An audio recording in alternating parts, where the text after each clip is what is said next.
Bon, a priori, si vous êtes là, c'est que vous vous intéressez aux technologies no-code, ou alors à l'invité de cet épisode. Dans les deux cas, c'est une excellente raison d'écouter le 31e épisode du podcast de Contournement. Je m'appelle Alexis, et cette semaine, je reçois Stéphane Nasser, le créateur d'OpenDeck et un expert de l'accompagnement de startups en amorçage. Il est aujourd'hui consultant freelance, mais c'est surtout un créateur de side project en puissance. Il va vous raconter comment il utilise les outils no-code pour lancer des projets qui sont allés jusqu'à la première place de Product Hunt. Un épisode très riche, mais je peux vous assurer que vous allez en retirer plein de choses utiles pour vos projets, et notamment comment réussir le fameux pitch deck cher aux startups. Quoi ? Vous connaissez pas cet incontournable du jargon des startups ? Ne vous inquiétez pas, on vous explique et c'est super intéressant en réalité. Et si vous avez envie, comme Stéphane, de maîtriser ces outils dont il va parler dans l'épisode, c'est notre expertise chez Contournement, donc on vous formera avec plaisir. Allez, j'envoie l'épisode.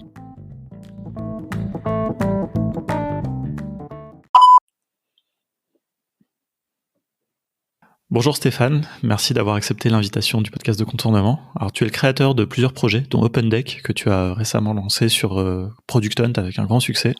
Alors, c'est un site qui recense les pitch decks de nombreuses startups et que tu as évidemment créé de A à Z sans coder.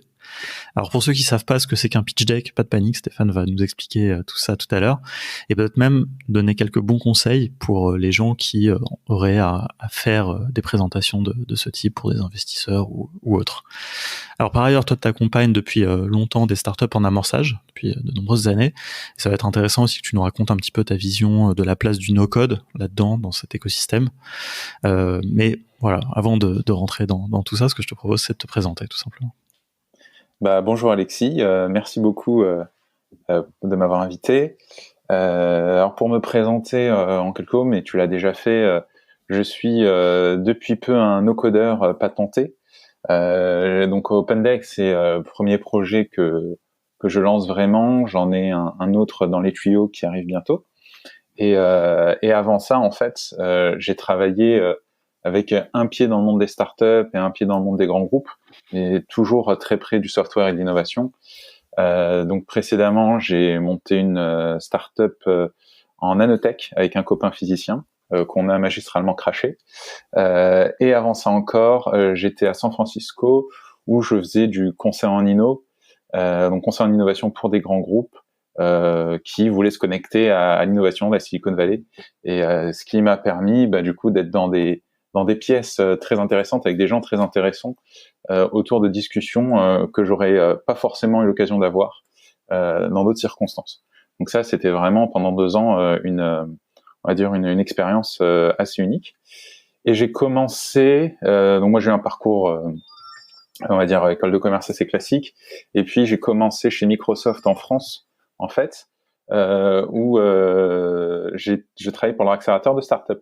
À l'époque, ça s'appelait Microsoft Ventures, qui était un peu déceptif puisque c'était en fait un accélérateur, puis ça s'est renommé Microsoft Accelerator, et on accompagnait un portefeuille de start-up, on va dire plutôt post-seed, enterprise, B2B, donc pardon pour le jargonisme, donc des start-up, des jeunes pousses, qui adressaient des grands groupes et qui faisaient des solutions dans le cloud, dans le nuage. Et on les aidait sur des problématiques, les problématiques classiques de levée de fonds, de structuration, et puis on les aidait à se connecter aux grands comptes de Microsoft, donc des grands groupes français pour l'essentiel. Et ça a été vraiment la première expérience, la première fois où j'ai mis le pied dans le monde des startups de façon formelle, même si c'est un truc qui me démangeait depuis longtemps, puisque moi je viens d'une famille de commerçants, et puis depuis tout petit, le business, c'est un truc qui me parle. Mais voilà, ça s'est fait progressivement, et puis jusqu'à ce que maintenant, je monte des pettu projets no-code comme OpenDeck.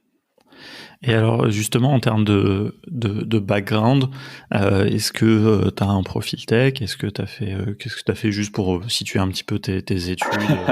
Alors, pas du tout profil tech. Et pendant longtemps, ça a été mon grand drame.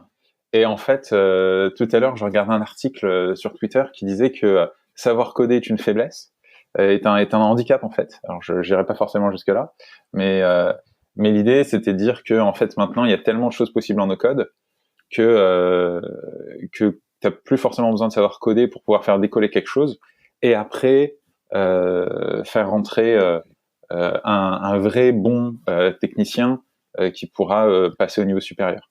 Je suis curieux que tu m'envoies cet article d'ailleurs, je l'ai pas vu Oui, passer ou peut-être je oui, le oui. trouve dans Il mon fil, mais faut que je remette la main c'est là-dessus. Mais parce c'était, que c'est vrai que je peux voir le point où des fois, enfin nous c'est ce qu'on prône beaucoup, tu vois, en termes de démarche avec contournement, d'aller vite, d'itérer vite, le côté lean. Et c'est vrai que des fois la technologie ou surtout la surenchère technologique et des fois les devs ont cette tendance à j'ai vu un tweet sur le sujet par contre ce matin de over-engineer, de trop de sur-ingénieriser ou je sais pas comment dire en français les choses, alors que des fois il y a des solutions très simples, no code ou même code des fois, mais c'est vrai que les devs ont un peu une tendance à la surenchère technologique, j'ai envie de dire. oui, Et je le sais parce que je suis passé par là. oui, bah moi en fait j'ai pas le choix.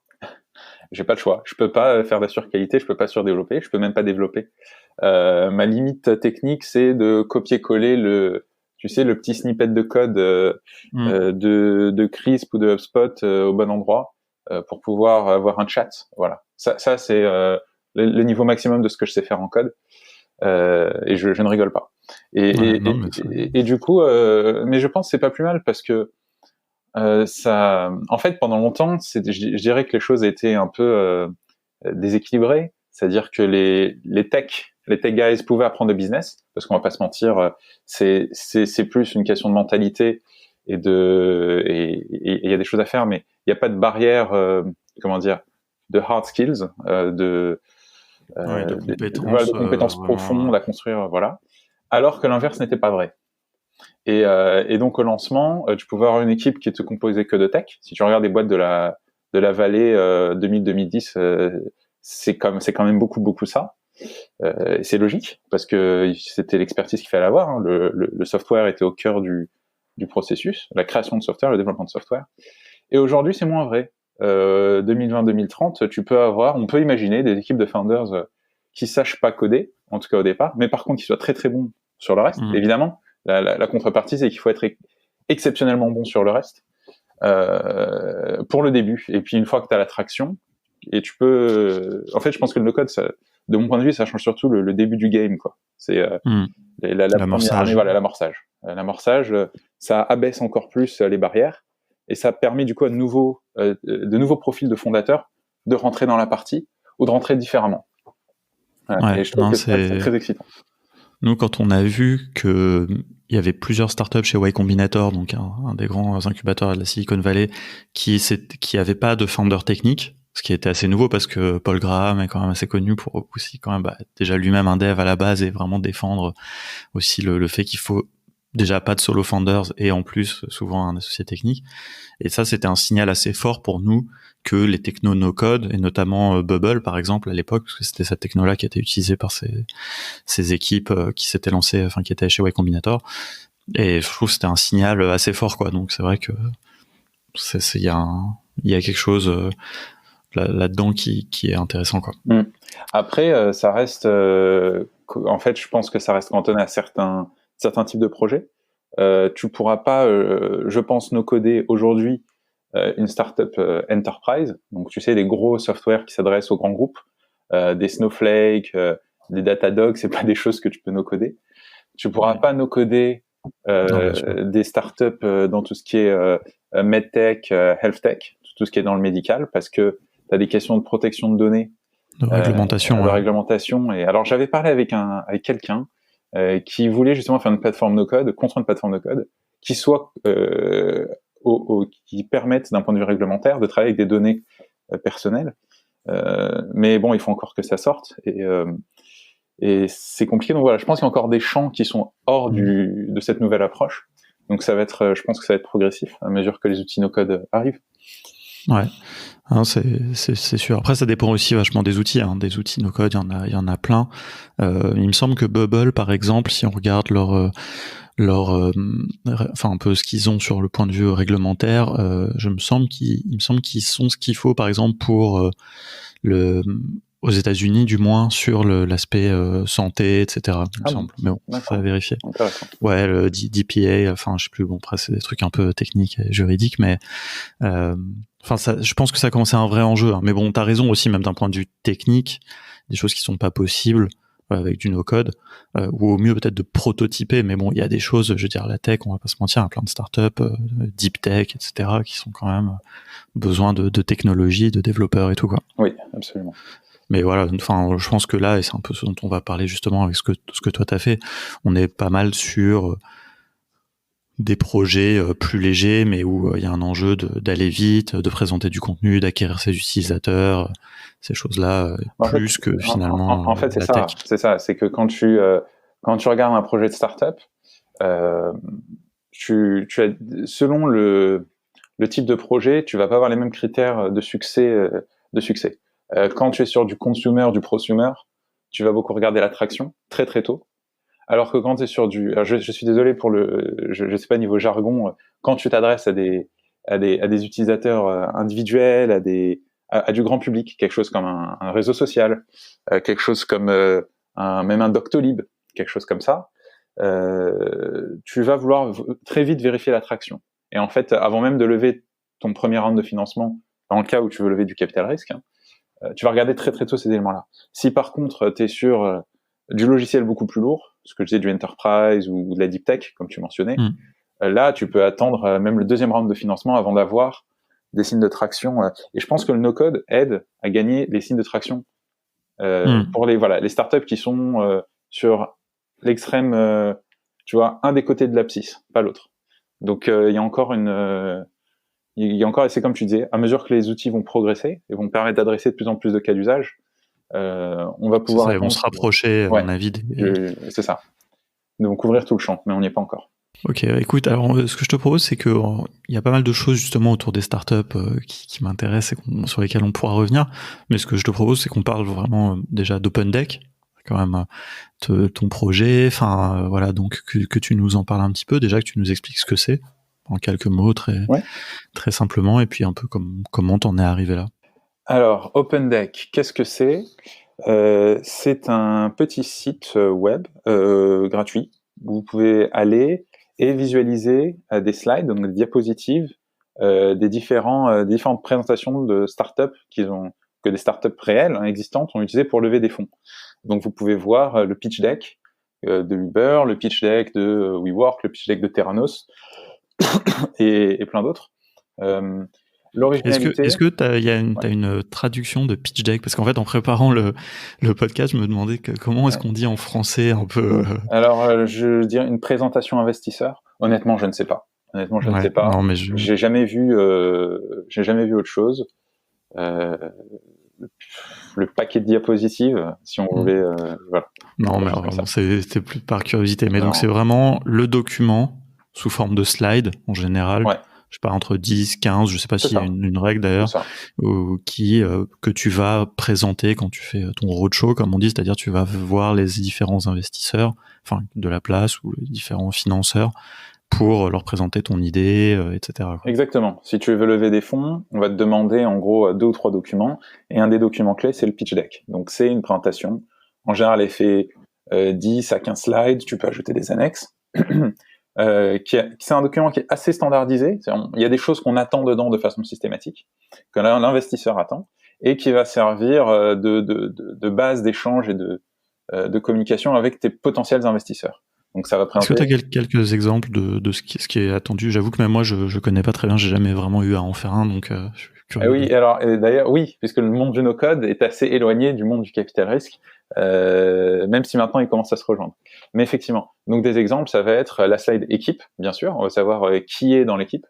La slide de marché, on veut connaître la taille du marché qu'on adresse, les concurrents, comment on se positionne par rapport à eux, le produit, c'est donc le produit, que ce soit du software ou du logiciel ou du hardware, mais présenter le produit. Et puis, est-ce que ça se présente un peu de la forme, genre quelle est la problématique que tu résous et la solution que tu apportes, voilà, comme ça, c'est ça.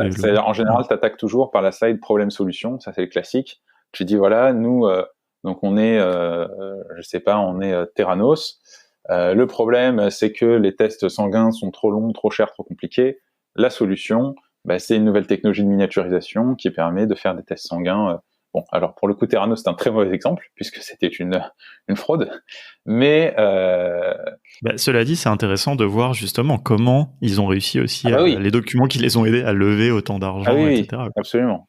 Sur du flanc, quoi. Sur du flanc, absolument. Et du coup, leur deck est disponible, ce qui est assez ironique. Donc, c'est quelque chose à aller voir.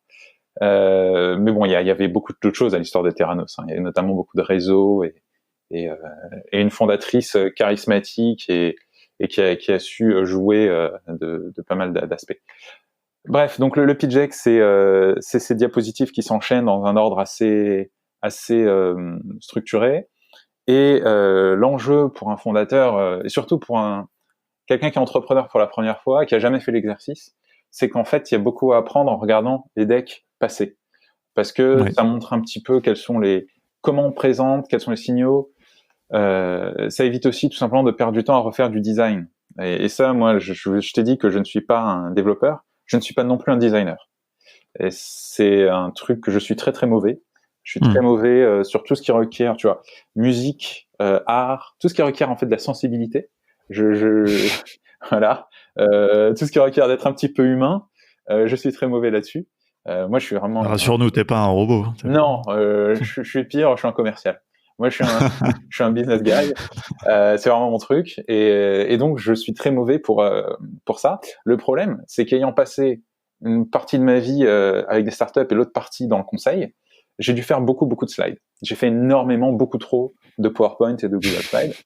Et donc, quand il s'agissait de pitch deck de startup, et ben à chaque fois je me retrouvais à aller chercher dans les decks existants. Ah, il y avait une très bonne slide dans le deck de Front. Ah, il y avait une très bonne slide dans le deck de Stripe. Et après je me retrouvais à les retrouver sur SlideShare, jusqu'à retrouver la bonne. Et c'était pas hyper optimal. Du coup, je me suis dit en fait ce qu'il faudrait, c'est pouvoir avoir donc quelque chose comme OpenDeck où tu as tous les decks, mais pas juste les decks. En fait, chaque deck est éclaté en slides. Donc tu peux, slide par slide, elles sont catégorisées.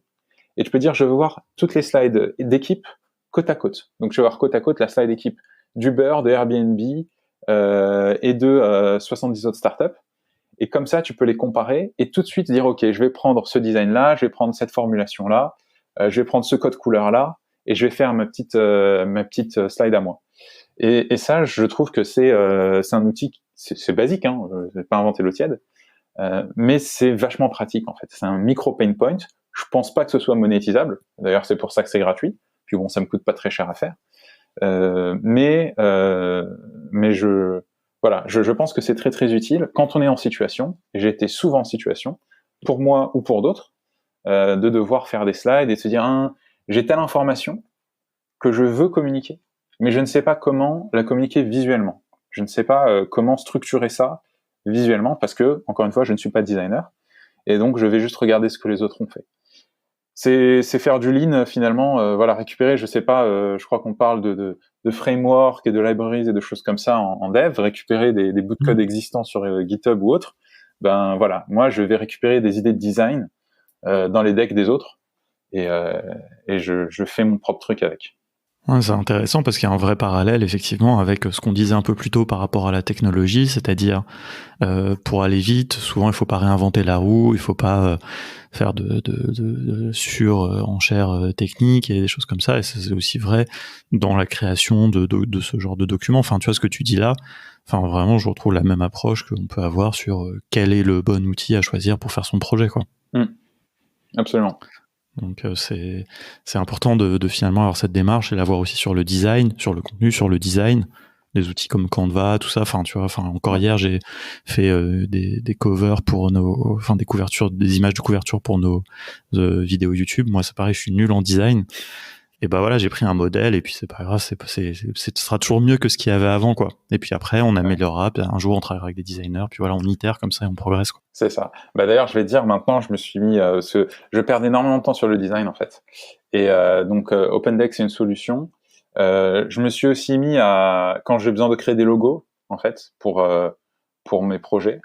Maintenant, je fais systématiquement la même chose. Je vais sur un site en ligne, enfin il y en a plein, favicon.io, mais il y en a plein.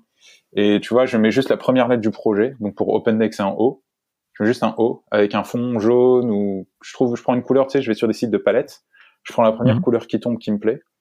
Et en fait, je me pose pas de questions. j'arrête de me poser des questions sur qu'est-ce que c'est un logo sympa.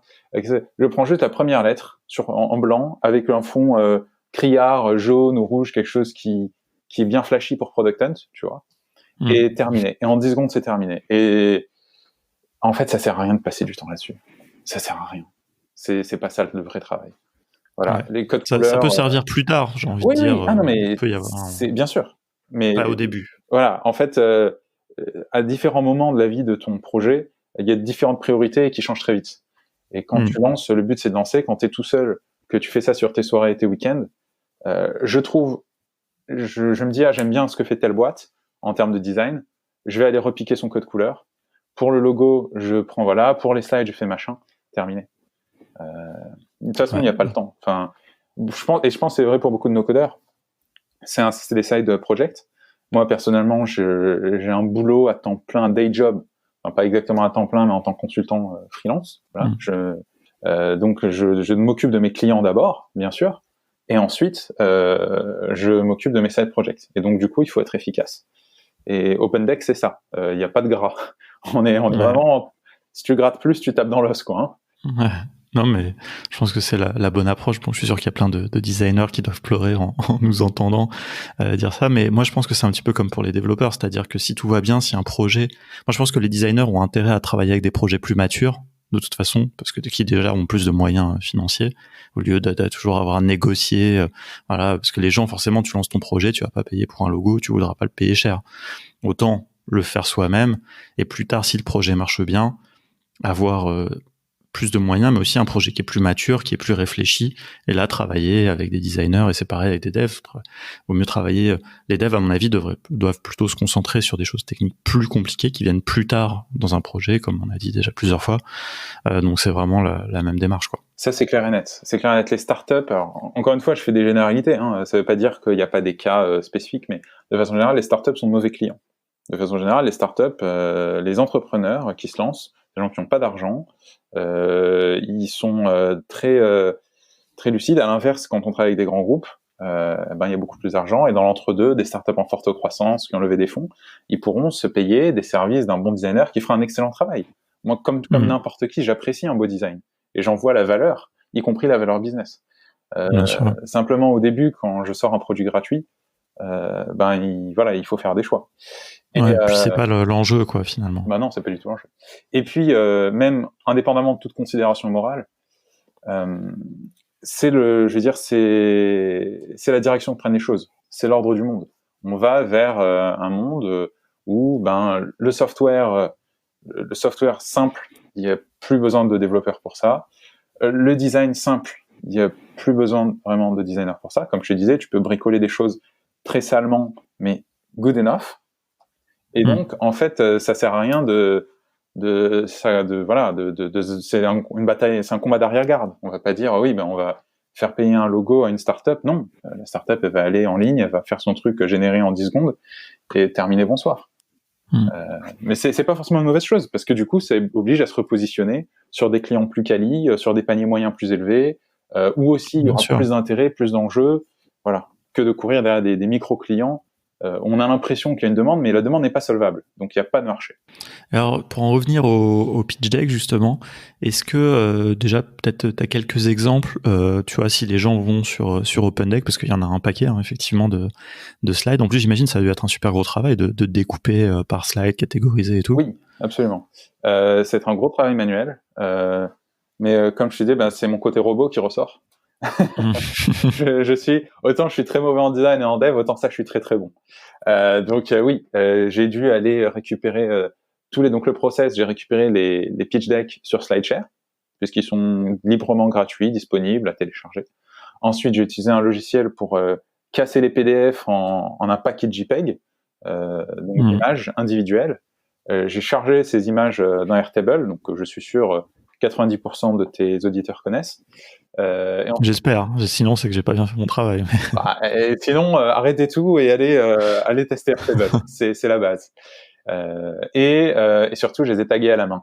Et c'est ça qui était chronophage, c'est qu'il a fallu créer des catégories. Parce que je t'ai expliqué sur un deck de slides, tu vas voir allez, on va dire une douzaine de catégories différentes, donc équipe, marché, compétition, produits, technologie, etc., etc., etc. Et il a fallu définir ces catégories, sachant que c'est pas standardisé, donc c'est moi qui ai jugé et décrété, voilà, on va avoir ces 12 catégories-là. Et ensuite, il a fallu mettre chaque slide, et il y a 1200 slides, 1210, non, j'en ai ajouté un petit peu, on doit être à 1300 maintenant, 1300 slides qu'il a fallu manuellement désigner, comme ça c'est une slide équipe, ça c'est une slide marché, et c'est pas toujours évident. Il y en a des, c'est évident pour les équipes, il y en a des, ça l'est moins, et donc voilà, il y a eu un travail un peu laborieux pour mettre la masse critique en place. Et ça a été fait. Donc ça, c'était la partie base de données. Et puis après, j'ai utilisé un outil qui s'appelle Table to Site, qui permet de créer le site web. Donc en fait, il vient se brancher sur le Airtable et il va créer donc l'interface utilisateur, le site web et surtout le système dynamique de filtre. De filtre, exactement, merci, pour afficher ça proprement. Donc ouais, pas mal de travail. Ouais, non, j'imagine. Non, mais c'est ce qu'on disait tout à l'heure. Finalement, c'est que t'avais besoin de consacrer le temps vraiment à ce travail-là de fond, qui lui ne peut pas être vraiment automatisé, et qui est le travail qui procure de la valeur, plutôt que de passer du temps sur le logo ou faire développer ça ou quoi. Ouais, clairement. Et d'ailleurs, il y a des features qui manquent. Là, je suis en train de réfléchir à la V2 de OpenDeck, parce qu'il y a des features que j'ai toujours voulu ajouter, mais que je n'avais que des outils no-code simples me permettaient pas de faire, et je voulais pas utiliser Bubble ou autre, qui sont de super outils, mais j'ai testé un petit peu, c'est quand même très très lourd. Il y a une vraie courbe d'apprentissage, et je me suis dit, lance avec Table to Site, qui du coup est super simple, et le fait de voir que voilà, les gens viennent, les gens utilisent, tu vois, on s'est rencontrés grâce à OpenDeck, Alexis, et ben ça me motive maintenant à faire une V2 plus solide, éventuellement changer d'outil. Je suis en train de regarder un truc qui s'appelle Softer, que tu m'as toi-même recommandé, qui pourrait faire l'affaire. Et donc cette logique, bon, je sais qu'on dit tout le temps Lean et MVP, on bassine tout le temps ces choses-là, mais c'est des choses qui demeurent vraies. Une petite marche, puis une petite marche, et puis voilà, peut-être que dans quelques mois, je serai là où ma vision m'emmenait, quoi. Mais il faut accepter que c'est pas parfait au début. Finalement, le plus gros travail, on va dire celui de la constitution de la base de données, tu l'as fait, tu vois, donc ça. Et après, à partir de là, tu vois, quand bien même t'aurais voulu, je trouve que tu vois, c'est une bonne approche de dire, ok, maintenant que j'ai cette base de données, il faut vite que je l'exploite et que je mette quelque chose en ligne, puisque finalement, en fait, le petit bon à faire, le petit effort à faire pour faire ça, finalement, n'était pas très élevé. Je veux dire, par rapport, je sais pas, admettons, t'as passé 30 jours à faire constituer la base de données. Après, il en fallait plus que 2, à mon avis, pour lier ça à Table to Site et avoir un site en ligne. Et peut-être que pendant que cette première version est en ligne, après, tu peux travailler sur la deuxième version et après améliorer, quoi. Mais ça, c'est indépendamment du Lean Startup. Déjà, tu as quelque chose en ligne. Mais en plus, je trouve le vrai avantage, évidemment, c'est celui d'avoir du feedback utilisateur, quoi. Et peut-être que les choses que tu veux rajouter dans ta deuxième version viennent, en fait, des feedbacks que tu as eu grâce à la première version, quoi. Absolument. Et je pense que quelque chose qu'on ne dit pas assez, c'est donc, il y a la valeur du feedback dans le Lean, et puis il y a aussi la valeur de la sérendipité ou les optionnalités, il y a différents noms pour ça, j'ai vu effectuation aussi passer comme terme. C'est l'idée que, à partir du moment où en fait, moi, j'étais personne dans le monde du no-code, je suis toujours pas grand monde, mais je ne connaissais personne non plus, et personne me connaissait. Et ni d'ailleurs dans le monde du pitch deck, bien que j'ai, mon petit background dans l'accompagnement de start-up. Et en fait, en lançant un premier truc, ça m'a ouvert plein de connexions. J'ai parlé avec plein de gens, j'ai eu plein de retours, pas que des retours sur le produit, mais des gens qui me disent « Ah, c'est sympa, est-ce qu'on peut bosser ensemble ? Ah, c'est intéressant, il y a tel outil. » Et en fait, on n'est jamais aussi bon que son réseau. Et un réseau, c'est quand même assez spécialisé par sujet. Et là, ça m'a permis de créer une première, je sais pas comment dire, un premier ensemble de connexions autour de moi sur ce sujet-là, de gens qui, comme toi et comme d'autres, vont pas juste me faire des retours sur les features ou le produit lui-même, mais vont pouvoir m'apporter des contributions plus larges qui vont me permettre de mieux réussir la suivante. Par exemple, si j'avais besoin d'un développeur pour la V2, j'aurais pu le trouver grâce à la V1. Tu vois, parce que j'ai parlé avec des gars qui me disaient « c'est vachement cool, est-ce que tu as besoin d'un dev pour qu'on travaille la V2 ensemble ?» Et peut-être que, en fait, oui, peut-être que oui. J'ai plein de questions qui me viennent là par rapport à ce que tu disais, mais c'est vrai que je suis assez d'accord avec cette idée qu'il faut s'exposer de toute façon très vite. Alors avant, il y avait vraiment cette grosse mode des landing pages, fake it until you make it, machin. Enfin, on fait juste une page qui montre son idée. Moi, ça, je trouve que c'est complètement dépassé maintenant parce que maintenant, on peut faire déjà des prototypes de ces produits et prototype ou même V1, on va dire plutôt. Enfin, après, bon, c'est des démos, mais voilà, s'exposer avec déjà quelque chose qui présente de la valeur. Moi, je trouve ça extraordinaire. Tu vois, ton exemple est parfait. Et alors, j'avais une question qui est un peu corollaire, mais est-ce que tu as fait ça? Donc, tu me disais, hein, tu as une activité de freelance par ailleurs. Mm-hmm. Est-ce que tu as fait Open Deck aussi dans cette idée un petit peu que justement ça allait pouvoir t'exposer en tant que freelance? Enfin, tu vois, c'est cette notion de connexion, de réseau. Est-ce que c'était pas du tout l'idée? Et de toute façon, par ailleurs, tu as ton réseau qui t'apporte du business en freelance, ou je sais pas, tu vois, ou alors c'est juste un truc global. Alors, oui et non. J'ai pas fait ça pour amener du business sur mon activité de freelance, puisque mon activité de freelance, c'est avec des grands groupes. Je fais du conseil en innovation, comme j'ai fait ces dernières années, avec des grands groupes, et c'est pas Open Deck qui va les faire venir à moi. Donc c'est complètement différent, et je pense pas que ça aurait été la bonne façon d'approcher ça si j'avais voulu. En revanche, c'est vrai que ça contribue à mon personal branding, désolé pour l'anglicisme, à ma marque personnelle, puisque c'est quelque chose que je peux revendiquer. Dire voilà, effectivement, j'ai des lignes en plus sur mon CV, pour ainsi dire, même si qui sont ça sert à rien, mais non, la vraie raison, c'est plutôt que j'avais envie de le faire. La vraie raison, c'est que c'était un irritant, un truc qui me dérangeait, que j'avais envie de faire, que je voulais faire. Il n'existait pas d'outils no-code quand j'en avais eu l'idée, je connaissais pas bien ça, et puis en découvrant, en creusant, en parlant avec des gens, j'ai vu que c'était faisable et je l'ai fait. En fait, je me disais, c'est pas normal que ça n'existe pas.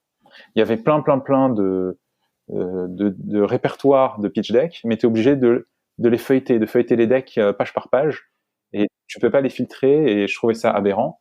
Donc je me disais, il faut que quelqu'un le fasse. Et en fait, alors là, pour le coup, c'est intéressant. Parce que c'est un truc, il y a 10 ans, j'aurais voulu le faire, je l'aurais pas fait, parce que le coût de dev était trop élevé, et c'est pas un projet qui est rentable. En tout cas, c'est pas un projet qui est rentable au sens classique du terme. Ça va pas cracher 10 000 euros par mois. Par contre, grâce au no-code, le coût est assez faible. Ça me coûte 10 euros par mois, hein, en gros. On va dire, 20 euros par mois avec Airtable. Le coût est assez faible pour pouvoir créer de nouveaux micro-produits sur des cas d'usage restreints pour des petites populations, pour des petits marchés qui sont très peu solvables. Mais du coup, tu peux créer des outils pour ces gens-là là où tu pouvais pas avant. Donc ça c'est vachement intéressant. Je pense qu'il y a un nouvel équilibre économique qui est rendu possible par le no-code. Avant, temps, argent, ça valait pas le coup. Aujourd'hui, ça vaut le coup. Même juste pour dire, je l'ai fait. Et après, tu peux toujours trouver des moyens de monétiser le trafic un petit peu. Mais bon, aujourd'hui, on en est très très loin. Ouais, non, c'est sûr. Non, c'est Emmanuel, le cofondateur de Bubble, évoquait justement ce point dans le premier épisode de notre podcast. Enfin, il en parle d'ailleurs très souvent quand on disait on peut adresser des plus petites niches grâce au no-code et résoudre des problèmes tout en étant rentable, des problèmes qui touchent 1000, 2000, 5000 personnes, qui sont des marchés qui sont dérisoires pour des startups et avec de l'investissement, on va dire, capital risque traditionnel, mais en baissant les coûts de production, on peut justement adresser ces sujets-là, quoi. Donc, je vois très bien, et c'est à mon avis une des vraies promesses du no-code, quoi. Absolument. Du coup, je veux bien revenir sur juste une question un petit peu sur les pitch decks. Ça, c'est si t'en avais quelques-uns à recommander. Enfin, je sais pas, quelques sociétés, tu vois, un petit peu Alors, même si je trouve intéressant sur Open Deck, l'idée c'est plutôt de naviguer pas par société, mais par sujet de slide. Mais voilà, si tu avais quelques exemples, tu vois, un petit peu pour que les gens aillent voir. Alors ouais, carrément. Alors bon, déjà il y a les classiques que tout le monde connaît, que tout le monde connaît ou pas, Uber, Airbnb, etc. YouTube. Allez les voir pour, on va dire, pour la gloire. Mais ne les prenez pas pour exemple, en fait. C'est des choses qui sont dépassées. Il y a de bons principes dedans, mais on a fait beaucoup mieux depuis. C'est des decks qui ont plus de 10 ans maintenant. Donc beaucoup de gens encore se réfèrent notamment à Airbnb parce qu'en fait, il a été diffusé partout. Il est très à la mode depuis longtemps. Mais voilà. Est-ce que c'est pas aussi un de ceux qui a justement un petit peu standardisé cette notion de slide d'équipe, de machin?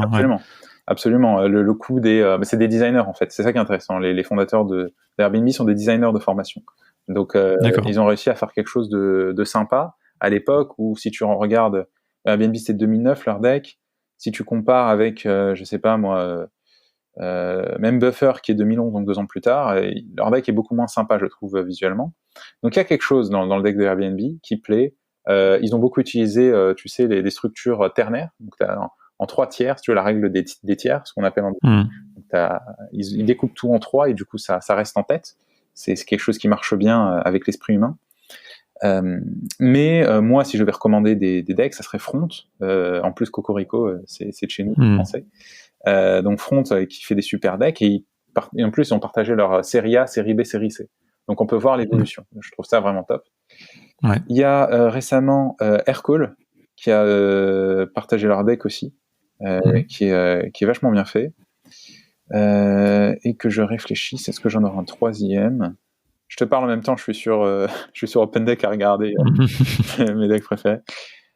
Écoute, je pense que ces deux-là, pour moi, sont vraiment des bons exemples. Ils sont beaux, c'est des belles boîtes en plus, et ils sont riches, donc à regarder. Ouais. Ok, bon, de toute façon, moi j'invite vraiment les gens, et je mettrai les liens évidemment dans les notes, mais à aller se promener sur OpenDeck, c'est très facile. Donc l'idée c'est ça aussi. Je pense que c'est un petit peu de trouver l'inspiration aussi en se promenant entre guillemets, en posant les slides et puis voir ce qui nous inspire quoi. Est-ce que il y a un outil qui a remplacé PowerPoint pour faire tous ces decks? Alors il y a Google Slides aussi peut-être, mais je trouve que c'est finalement pas révolutionnaire. Sur le sujet ça c'est un peu plus par curiosité, mais c'est un peu plus éloigné, mais on aime bien les outils dans le no-code. Ouais. Alors là, je peux en parler longtemps. Donc là, en fait, on parle d'éditeur de slides. Si on les liste, t'as PowerPoint, Microsoft, Google Slides, Slidebean, Pitch.com récemment, et il y en a quelques autres. Non, je pense que personne n'a rien remplacé. Il y a Prezi aussi, non? Ouais, je me souviens. Non oui. Après, c'est un peu en 3D, non? Enfin, où il y avait un peu cette idée que Ouais, mais je pense que ça a jamais. Le problème, en fait, ce qu'il faut comprendre, c'est que le principal enjeu quand tu fais une présentation, c'est d'abord qu'elle soit vue. Donc faire des formats originaux, mais un peu trop exotiques, un peu trop ésotériques, comme un Prezi, ça se partage mal en PDF. Alors, un investisseur, dans le cadre d'un pitch deck, il peut en recevoir un PDF. Voilà. Et donc, que tu aies fait ton PDF avec Google Slides, PowerPoint ou whatever, peu importe, on s'en fout. Ça n'intéresse personne. Et ça, c'est je pense, un peu le drame de ce petit secteur. C'est que, en fait, l'innovation côté éditeur, elle est dure à valoriser côté lecteur. Donc, tu es obligé de... Voilà, tu as des gens comme Slidebean qui essaient d'avoir une approche très... comment dire, c'est intéressant ce qu'ils ont fait. Slidebean, ils ont un peu séparé la forme et le fond, à l'instar de ce que tu peux faire en code finalement, où tu as je veux pas dire de bêtises, mais tu peux créer ton contenu brut, et puis après tu peux mettre du format avec du HTML, du CSS ou je sais pas quoi. Et donc Slidebean te permet un peu de faire ça. Et ils sont vraiment focalisés sur les start-upers. C'est leur proposition de valeur. Et du coup, ils ont créé toute une gamme de produits. Maintenant, ils lancent des modèles financiers, je crois, bientôt. Des bases de VC que tu peux contacter. Donc, ils essaient de proposer un package. Je les connais pas. Je trouve que l'outil est sympa.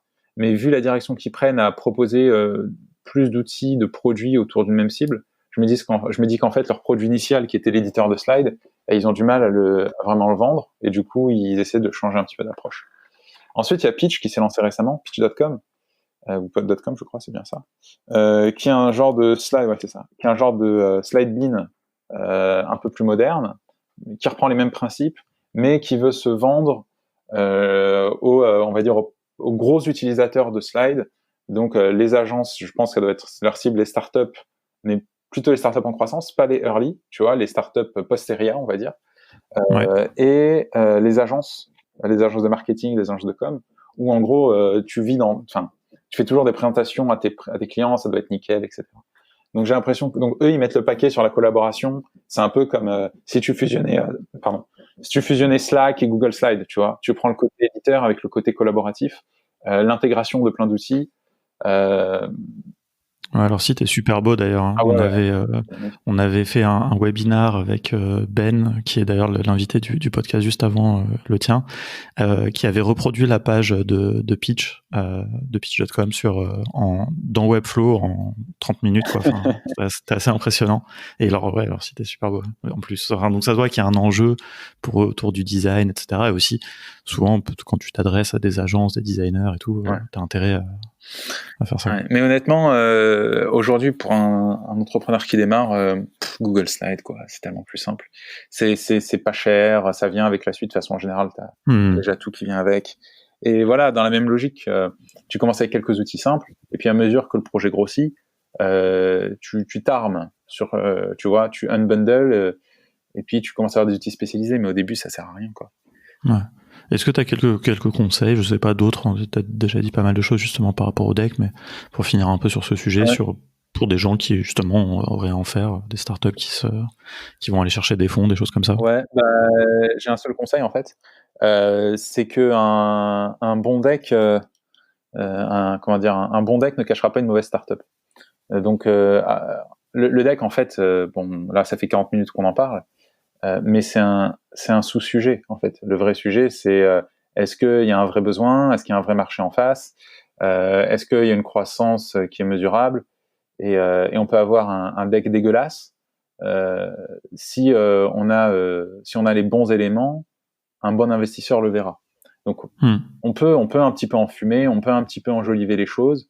Je pense que le deck c'est surtout utile, un beau deck c'est surtout utile pour arriver à capter l'attention plus vite, parce que il y a beaucoup de slides qui passent quand t'es entrepreneur, quand t'es investisseur, tu vois beaucoup de decks qui passent, donc tu as besoin de te démarquer et d'être au standard, mais faut pas non plus inverser les priorités.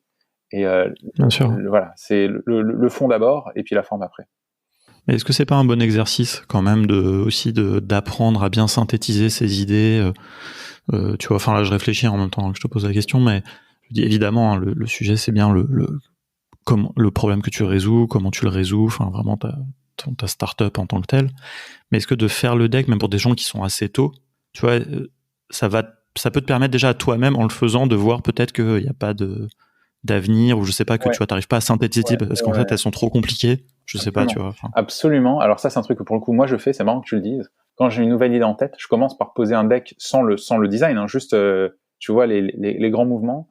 Parce que ça m'aide à synthétiser ce que j'ai en tête, qui est souvent un brouhaha, un bruit, et donc ça m'oblige à structurer, à formaliser la chose et à formuler des choses que sinon j'aurais loupé. D'ailleurs, je pense que de façon générale, travailler le pitch deck, ça t'oblige à penser comme un investisseur. Par exemple, tu vas penser à la taille de marché, ce qui peut être une bonne chose. Ce qui peut être une bonne chose parce que ça dépend comment tu te positionnes, mais si tu veux aller lever des fonds, c'est très important de faire le deck pour savoir, en fait, chaque slide, ça correspond à une inquiétude ou à une objection que tu dois lever. Donc, c'est un très bon exercice de ce point de vue-là. Et puis même en tant que no-codeur, solopreneur qui veut juste, tu vois, faire un petit side project ou un petit business pour toi, ça t'aide aussi à raisonner selon une grille. En fait, ça te donne, alors désolé pour l'anglicisme, ça te donne un framework, donc une grille de lecture, selon laquelle tu peux raisonner. Et tu peux dire, en effet, ça c'est un super projet, par contre le marché il est trop petit sur le papier. Après, ça veut pas dire que les choses vont pas évoluer, mais ça te donne une photographie assez honnête à un instant T de ton projet, de ta propre compréhension du projet, parce qu'on sait que l'enjeu c'est souvent d'arriver à formuler les choses clairement. Il y a un vrai enjeu, t'as des gens d'ailleurs, parfois c'est d'ailleurs des gens qui sont plutôt techniques, qui ont des jolies choses en tête, très intéressantes, et qui ont du mal à les formuler. Et le deck aide à aplatir ça. Donc je trouve que c'est un bon exercice intellectuel. Il faut juste pas que ça prenne trop de temps. Voilà, comme tout le reste, hein, de toute façon. J'ai eu l'occasion de travailler avec ça me fait penser, j'ai travaillé avec des copains qui étaient des développeurs brillants, qui bossaient sur un projet qui avait l'air fascinant, mais je ne comprenais pas. Ils m'expliquaient, ils me réexpliquaient, je ne comprenais pas.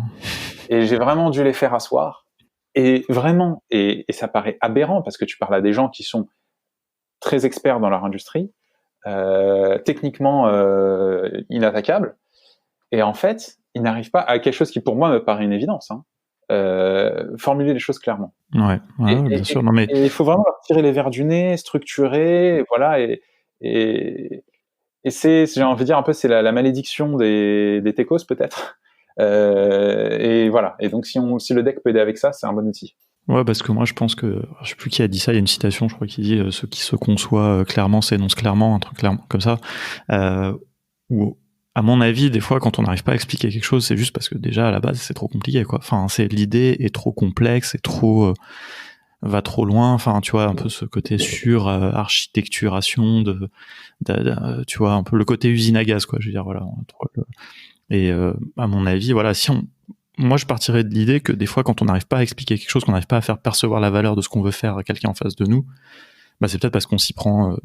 C'est pas toujours la manière dont on s'exprime, quoi. C'est juste aussi des fois que ce qu'on veut faire est trop compliqué, et donc on n'arrive pas à l'expliquer parce que c'est trop compliqué, quoi. Bon, il peut y avoir les deux cas de figure, hein. Je pars un peu dans autre chose, mais je pense qu'il y a un peu de tout là-dedans, effectivement. Bon, alors, bah écoute, tout ça a été hyper intéressant. Est-ce que en 2 mots, t'as déjà évoqué un peu la version 2, la suite, mais un petit peu ta roadmap, parce que t'as pas forcément dit vraiment un petit peu les fonctionnalités que tu voulais mettre dedans. Bah aujourd'hui, très simple. OpenDeck, donc on a une grille d'images qui sont toutes des slides qu'on peut filtrer par type de slide. Donc on peut filtrer les slides équipes ou concurrentes. Pour ça, je pense que voilà, on a compris. L'idée, c'est d'ajouter plus de filtres. Ça, c'est un truc que tout le monde m'a réclamé, de pouvoir dire je veux filtrer par startup. Je veux voir toutes les slides d'une startup spécifiquement. Ouais. Ça paraît aberrant, ça devrait être là, mais en fait, ça y est pas parce que j'ai dû faire des choix. Je veux pouvoir filtrer par année. Je veux pas avoir les vieilles slides parce que ouais, bien sûr. Ouais. Voilà. Je veux filtrer par alors un truc par stade de financement. Je veux voir que des slides des startups qui sont en seed et pas en série B parce que série B c'est pas mon sujet. Et ça va arriver avec la V2. Et la V2, écoute, j'espère que ça sera pour Q1 2021, quoi. Ouais. Voilà. Début d'année. Ouais. Premier trimestre. Ouais. C'est ça, premier trimestre 2021. Pour les gens qui ne sont pas familiers avec les Q1, Q2, Q3. Désolé, j'ai passé trop de temps dans le monde des grands groupes. Oui, pour le premier trimestre 2021. En fait, ma logique, c'est que sur Product Hunt, tu peux relancer un projet que tous les 6 mois. Donc j'ai lancé OpenDeck il y a 4 semaines peut-être. Donc j'ai encore 5 mois pour faire la V2 pour pouvoir refaire un lancement. Et donc en fait, avant ça, j'ai pas d'urgence, quoi.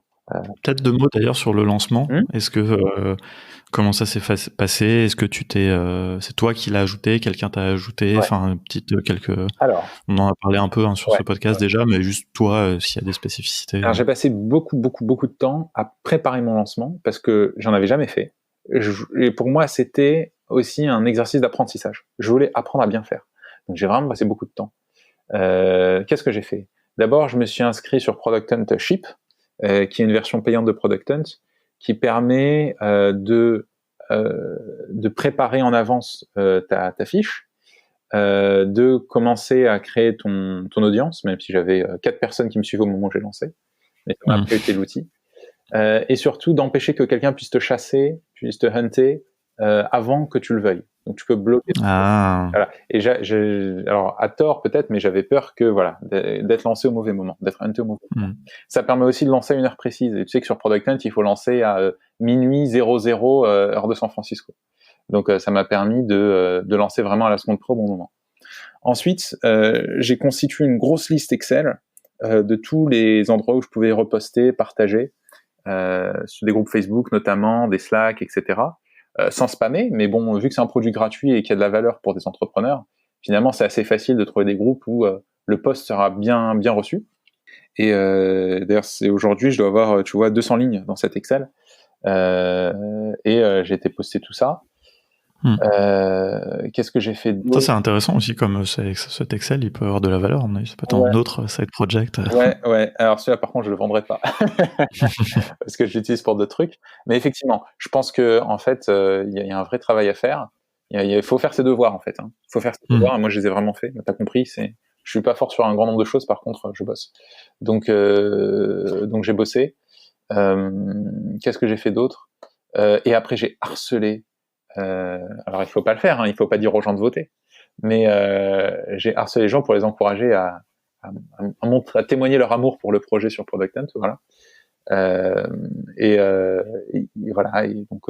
Et ah oui, un autre truc que j'ai fait, c'est que j'ai joué sur les fuseaux horaires. Je sais pas si beaucoup de gens le font, mais en fait, moi, du coup, je suis présent parce que bon, j'ai passé un peu de temps aux États-Unis, en Europe bien sûr, et puis aussi en Asie pour le boulot et pour des raisons perso.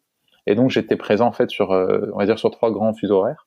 Et j'ai entre guillemets posté sur les groupes. En fait, j'ai classé les groupes par fuseau horaire. Donc, je postais au bon moment par rapport à ça.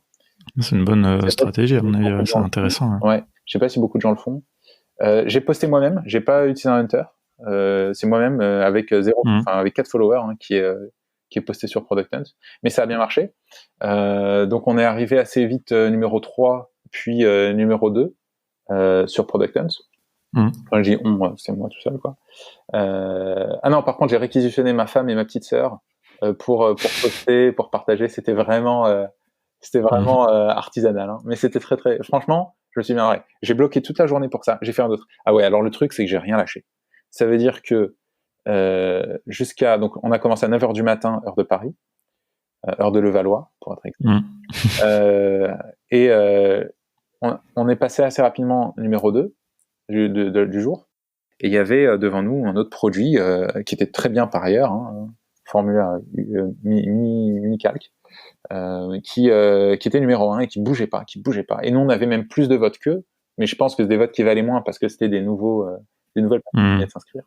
Et j'ai pas lâché.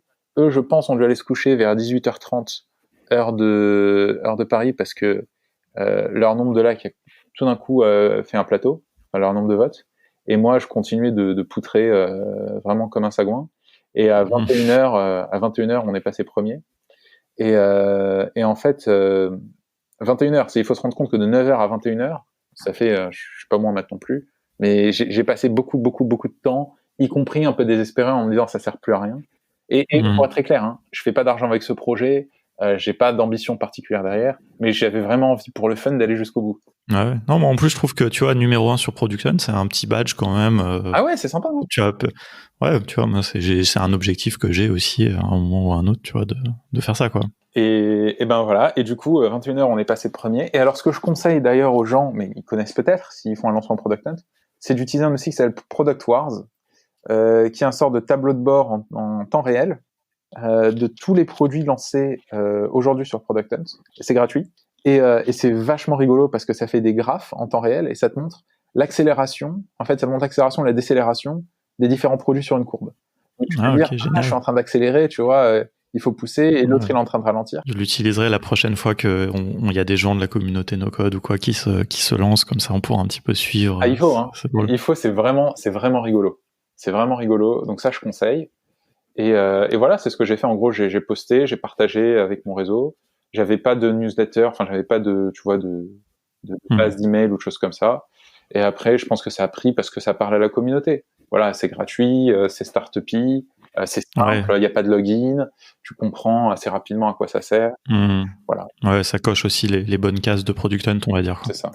Alors, bon, écoute, il ne reste plus beaucoup de temps, mais il y a plein, enfin, bon, j'ai, comme toujours, noté plein de choses qu'on ne pourra pas évoquer. Il y a un truc, donc, je voulais parler un petit peu de tes autres projets, un petit peu ce que tu as fait avant, un peu ce que tu as fait après. Parle-nous rapidement d'OpenVC. Ouais. Peut-être. En fait, alors, OpenVC, c'est un autre projet que je sors en janvier, publiquement. Là, on va lancer la bêta privée bientôt. Donc, OpenDeck, OpenVC, donc évidemment, il y a une proximité. C'est aussi un outil ouvert. Alors, je sais pas si j'ai cherché le concept d'Open Apps ou d'Open Tools, est-ce qu'il existe? J'ai pas trouvé, donc je le revendique. Voilà. Je revendique le concept d'Open Apps. Donc, c'est une Open App. Donc, c'est un projet qui est low-codé, donc c'est pas du no-code pur, mais c'est du low-code puisque c'est essentiellement du Airtable. Et c'est une base de VC, donc une base d'investisseurs en capital risque, qui est gratuite sur Internet et qui est collaborative. Donc, les gens peuvent même ajouter, compléter les informations. C'est un projet que j'avais envie de faire depuis 5-6 ans, depuis que j'étais chez Microsoft et que j'avais ce problème de savoir lister les investisseurs par critères d'investissement, puisque les investisseurs sont spécialisés. Donc un investisseur en no-code, c'est pas la même chose qu'un investisseur en nanotech. Ils sont spécialisés par vertical, ils sont spécialisés par taille d'investissement, spécialisés par géographie et bien d'autres. Et tu as des listes qui existent, qui sont payantes d'ailleurs souvent, de qualité très moyenne et de sources parfois douteuses. Et là, l'idée, c'est que tout est public. Les gens peuvent ajouter les informations sur les fonds.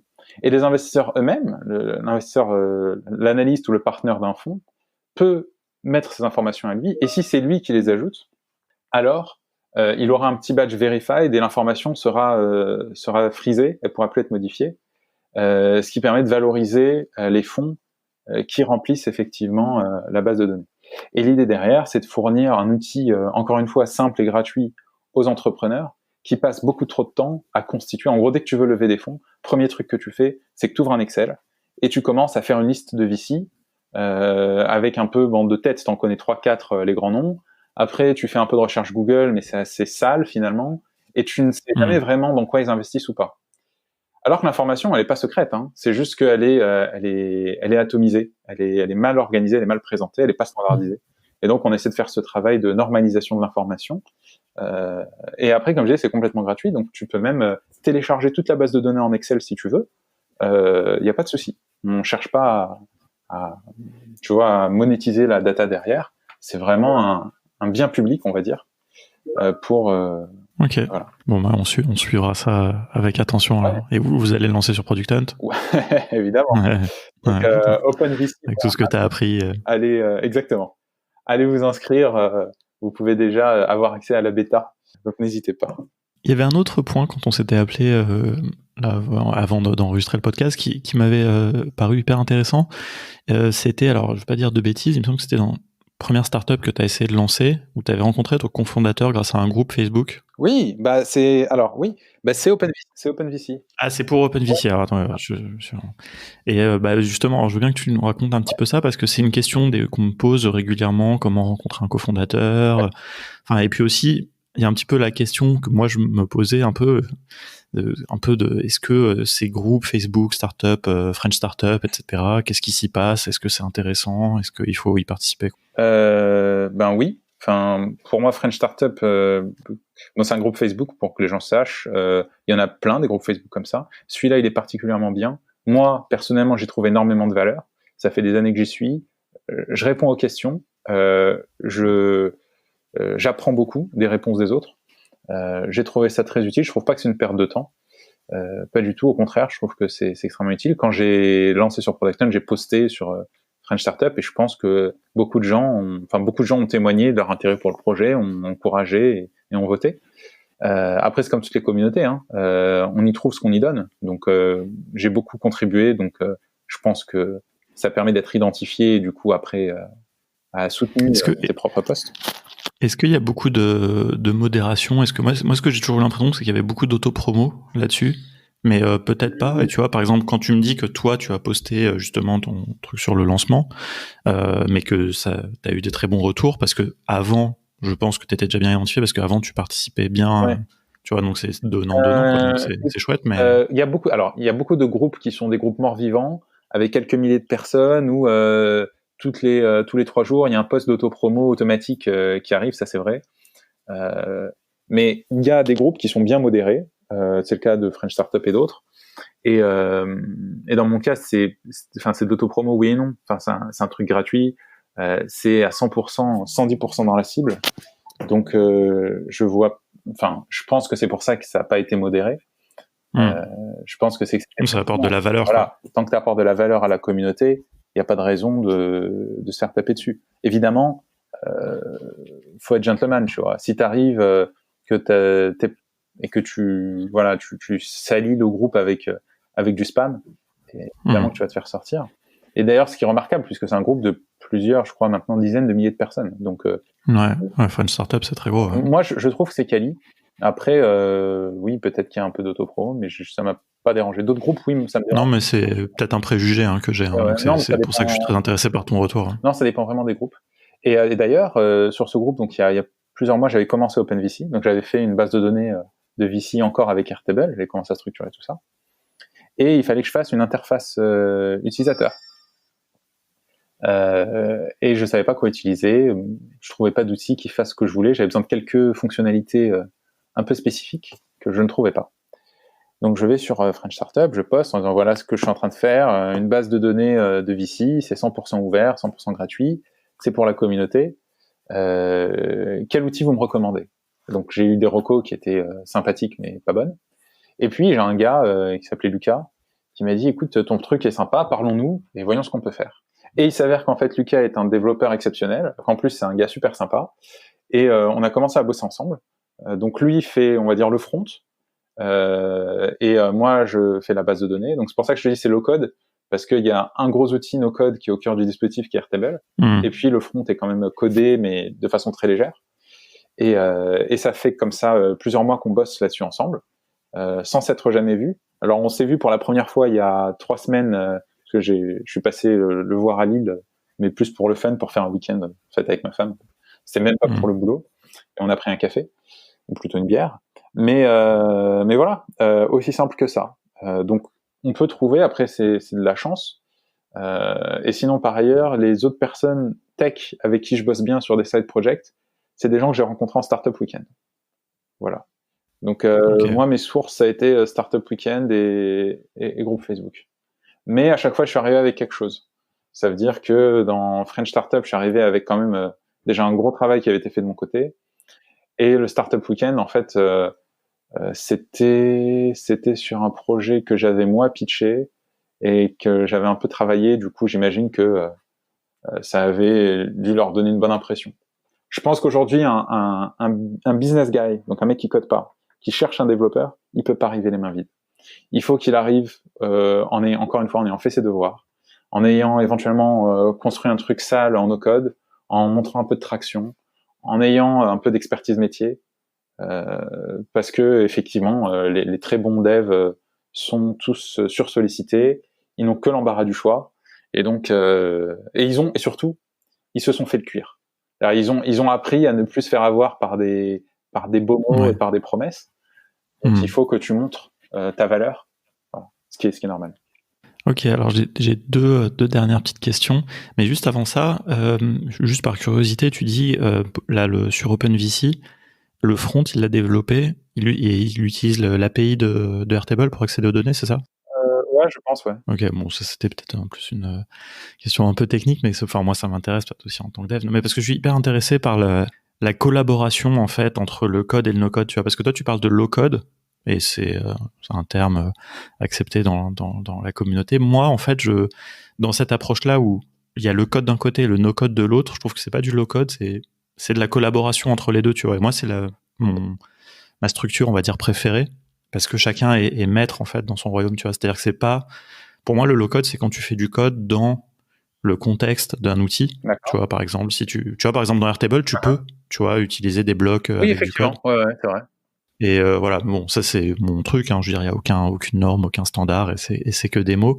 Mais j'aime beaucoup ça. Enfin, j'en parle parce qu'en fait, ça m'intéresse de le souligner pour les auditeurs. Airtable, quand on est limité en fait par les options comme Table to Site, comme Pori, etc., il y a toujours cette option d'utiliser soi-même Airtable, structurer ses données, et puis de travailler avec des développeurs qui vont exploiter ces données, quoi. Et ça, c'est quelque chose qu'il faut jamais oublier, à mon avis, parce que ça peut être aussi super, quoi. Ah bah écoute, voilà. C'est intéressant, j'avais pas visualisé comme ça, mais en fait t'as raison. Oui, c'est vrai. Tu peux créer une partie du produit en no code et l'autre en code, et c'est pas du low code, c'est autre chose. Et tu vois, et en plus l'API d'Airtable est exceptionnellement bien documentée, ça se voit, elle est vraiment faite pour les pour les développeurs, pardon. Et donc j'aime beaucoup ça. Bon, c'est une petite aparté, mais voilà, j'essaye aussi un petit peu de promouvoir le sujet de la collaboration avec les développeurs. Pour moi est important, donc je trouve que c'est un bel exemple aussi. Et d'ailleurs, je pense que il y a un vrai sujet, donc Airtable, donc outil, honnêtement incroyable, meilleur 24$ dépensés chaque mois. Je pense qu'il y a encore un gros sujet, un truc à construire sur construire le front de Airtable, le front-end. Il y a Pori, il y a Stacker, il y a Softer, il y a Bubble avec le plugin. Mais aujourd'hui, je les ai regardé de près, toutes ces options. Il y en a aucune qui est complètement satisfaisante. Il y a plein de fonctions qui manquent, qui vont arriver, qui sont en train de développer.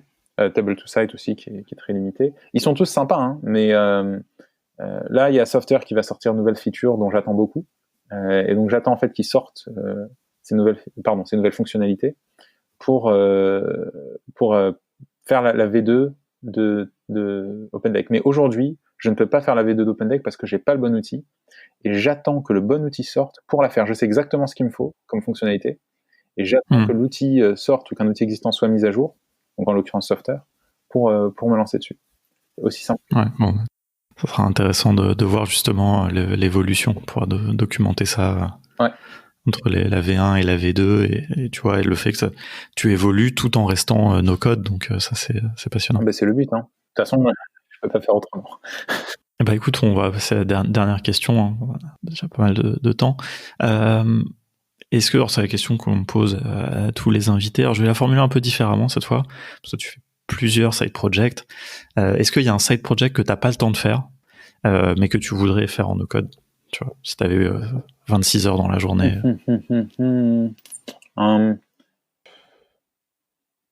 Ouais. Là, si tu veux, j'ai donc OpenDeck et OpenVC, et puis j'ai mon blog, stephnas.com, où je mets plein de contenu, plutôt de la réflexion, des trucs comme ça sur les startups, mais tout ça c'est autour du monde des startups.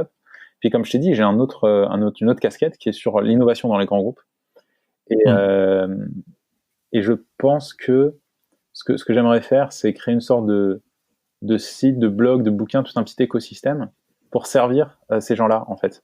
Il y a toute une catégorie de managers dans les grands groupes qui sont des directions d'innovation, transformation digitale, etc. Et il manque, à mon sens, de framework, de template, et il manque d'outils. Et je vois beaucoup de choses à faire. Et là, pour le coup, ça serait monétisable en plus.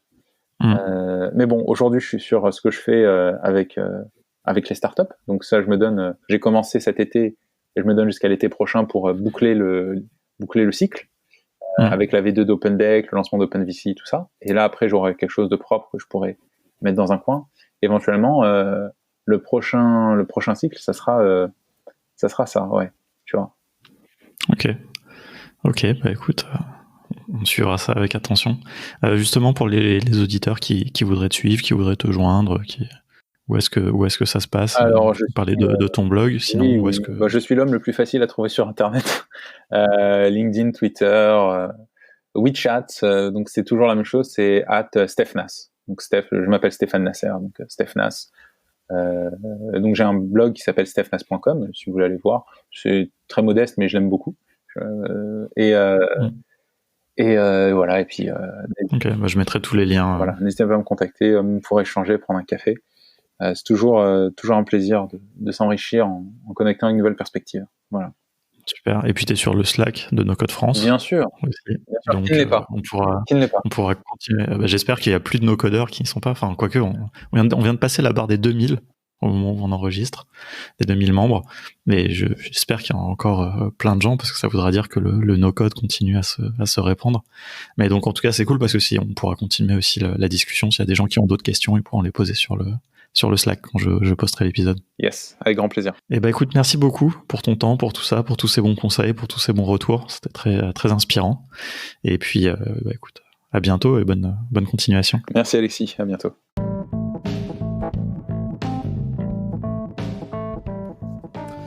Ah ouais, vous avez écouté jusqu'au bout. Merci beaucoup, ça fait plaisir. J'espère que ça vous a plu surtout.